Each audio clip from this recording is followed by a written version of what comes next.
काम करण्याची संधी देण्यापर्यंत काम केलं। त्यांच्या पवार साहेबांच्या या पक्षाची सावित्रीदेवी फुले यांच्या जयंतीच्या निमित्तानं समतेचा विचार पुन्हा महाराष्ट्रात टिकावा, देशात टिकावा यासाठी सुरू केलेली ही शिबिराची ज्योत मला खात्री आहे महाराष्ट्रातल्या प्रत्येक सामान्य माणसापर्यंत पोहोचवण्याचं काम तुम्ही आम्ही सर्वजण करू। मुलींची शाळा सुरू केली म्हणून सावित्रीदेवी फुलेंच्या वर प्रसंगी शेण गोळ्यांचा मारा झाला, पण त्या आपल्या ध्येयापासून हटल्या नाही। संघर्ष करण्याचा काळ होता, त्यांनी संघर्ष केला। सर्व समाज ज्योतिराव फुले आणि सावित्रीदेवी फुले यांच्या विरोधात कर्मठ समाज उभा राहिला, त्यावेळी त्या सगळ्यांच्या विरोधात तोंड देऊन सावित्रीदेवी फुले यांनी आपलं कार्य कायम चालू ठेवलं। आपल्या देखील काळात आपल्या समोर भविष्य काळात संघर्ष उभा राहिलेला आहे। येणारा निवडणुकीचं वर्ष म्हणजे संघर्षाचं वर्ष असतं। या निवडणुकीचा काळ 2024चा होणार आहे आणि या काळात आपण सर्वजण वैचारिक संघर्ष करण्यासाठी ठामपणाने भविष्य काळात काम करण्याची गरज आहे। आपण आपला पक्ष फोडला।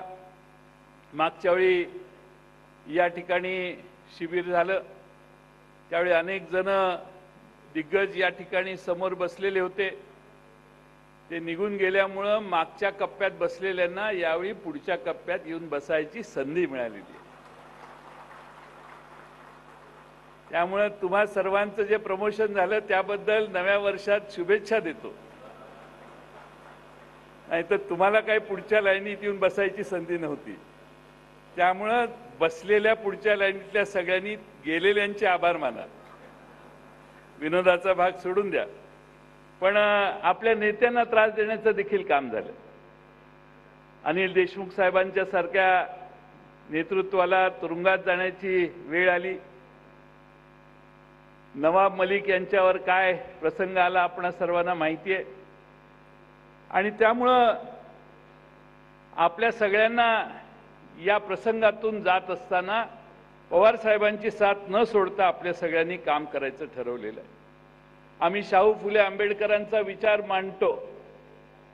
पवार साहेबांनी तर उभ्या आयुष्यात हा प्रयत्न केला आणि हा प्रयत्न करत असताना ज्या छत्रपती शिवाजी महाराजांनी आपल्या सगळ्यांच्या स्वाभिमानाची ज्योत पेटवली, ज्या महात्मा ज्योतिराव फुले आणि क्रांतिज्योती सावित्रीदेवी फुले यांनी ज्ञानाची ज्योत पेटवली, छत्रपती शाहू महाराजांनी समतेची ज्योत पेटवली आणि पुण्यश्लोक अहिल्यादेवी होळकर यांनी अस्मितेची ज्योत आपल्या मनात पेटवली, या सर्व महापुरुषांचा आदर्श घेऊन डॉक्टर बाबासाहेब आंबेडकरांनी घटनेची चौकट आखली। आम्ही शाहू फुले आंबेडकर का म्हणतो तर शाहूंनी आरक्षणाचा विचार या देशात, भारत वर्षात नव्हे जगात कदाचित पहिल्यांदा मांडला। मागे राहिलेल्या पुढे येण्यासाठी आरक्षण दिलं पाहिजे ही शाहू महाराजांनी भूमिका मांडली।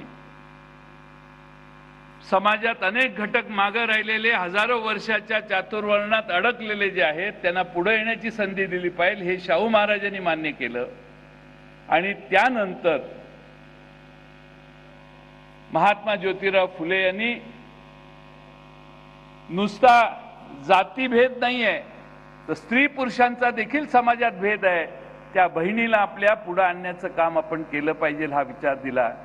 या समतेचा आणि आरक्षण मानणाऱ्या छत्रपती शाहू महाराजांचा विचार हा घटनेच्या चौकटीत बसवण्याचं महान काम डॉक्टर बाबासाहेब आंबेडकरांनी केलं, म्हणून डॉक्टर बाबासाहेब आंबेडकरांना आपण महामानव म्हणतो। आणि या तिघांचा विचार घेऊन महाराष्ट्रात आपण काम करायचंय।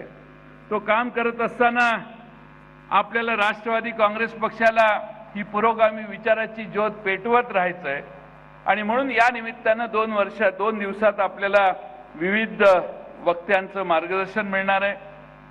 मला मुद्दामून या ठिकाणी आपल्या सगळ्यांचा विश्वास मला आहे, या 2 दिवसाच्या शिबिरात आपल्याला अनेक विचार आपल्या समोर येतील। देशातली परिस्थिती सांगण्याचं काम या निमित्तानं होईल।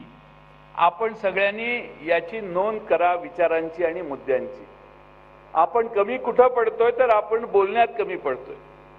आपण बोलण्यात कमी पडतोय कारण समोरच्या बाजूने जाहिरात प्रचंड आहे आणि जाहिरात प्रचंड असल्यामुळे आपण बोललेलं सगळीकडे दाखवलं जात नाही किंवा ऐकलं जात नाही। आपला समज असतो कोणच ऐकत नाही पण लोक ऐकत असतात आणि त्यामुळे आपण सगळ्यांनी वोकल झालं पाहिजे, बोललं पाहिजे आणि आपण ज्या विचारासाठी राजकारण करतोय त्या विचाराला महत्त्व देण्याचं काम केलं पाहिजे। आणि म्हणून हा विचार कानाकोपऱ्यात महाराष्ट्राच्या पोहोचवण्याची जबाबदारी घेऊन या 2 दिवसात आपण या ठिकाणाहून जाऊ। मला खात्री आहे की आता जसं निवडणुका जवळ यायला लागले तसे आपण घराघरात राष्ट्रवादी हा प्रयत्न सुरू केला। काही मतदारसंघात घरोघरी राष्ट्रवादीचा प्रयत्न काही कार्यकर्त्यांनी प्रामाणिकपणाने घराघरापर्यंत जाऊन पोहोचवला। काही ठिकाणी कमी काम झालं, काही ठिकाणी जास्त काम झालं। त्यात सर्व ठिकाणी समानता येण्याचं काम आणण्याचं काम आपण सगळ्यांनी करायचंय। त्याचबरोबर शेतकऱ्यांचा आक्रोश मोर्चा महाराष्ट्रात काही ठिकाणी आपण काढला। आमचे डॉक्टर अमोल कोल्हे यांनी तर शेतकऱ्यांचा आक्रोश मोर्चाचा प्रचंड मोठा दौरा त्यांच्या मतदारसंघात पुणे जिल्ह्यात केला। त्यालाही उत्स्फूर्तपणाने प्रतिसाद मिळाला। आज आमच्या डॉक्टर अमोल कोल्हेंच्या सारख्या एका प्रामाणिक खासदारांना शिवछत्रपतींचा आणि शंभू महाराजांचा इतिहास ज्यांनी खऱ्या अर्थाने घराघरापर्यंत पोहोचवला त्या डॉक्टर अमोल कोल्हेंना पाडण्याचा विडा आता काही जण उचलायला लागलेले आणि त्यामुळं जोपर्यंत छत्रपती शिवाजी महाराजांचा आणि आई भवानीचा आशीर्वाद आपल्या मागे आहे तोपर्यंत डॉक्टर अमोल कोल्हे डरने की बात नाही। सगळा पक्ष ताकदीने तुमच्या मागे उभा राहील आणि म्हणून आपण या निवडणूक